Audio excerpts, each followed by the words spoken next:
Comment sauver les migrants en Méditerranée? Les dirigeants européens réunis jeudi à Bruxelles ont décidé de tripler leur budget consacré à ce sujet. Ils envisagent également des actions militaires contre les trafiquants en Libye, une initiative qui nécessiterait le feu vert de l'ONU. En revanche, aucun accord précis sur la prise en charge des réfugiés. La question est reportée sine die. Les protestations internationales et menaces diplomatiques n'y ont rien fait.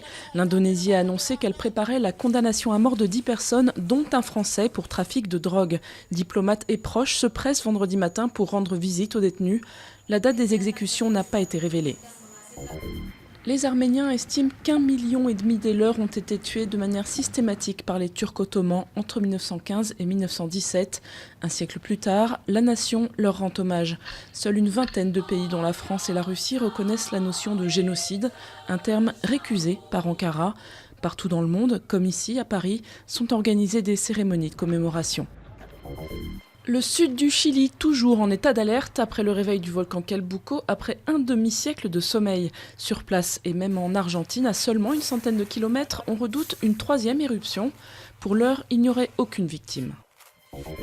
C'est la première fois qu'une femme est nommée à ce poste. Delphine Ernotte a décroché la très convoitée présidence de France Télévisions. Elle succédera à Rémi Pfimelin. Son profil, une carrière entièrement consacrée à Orange, dont elle est directrice exécutive. Delphine Ernotte devra s'attaquer à un chantier ardu de réforme, le tout avec un budget en baisse.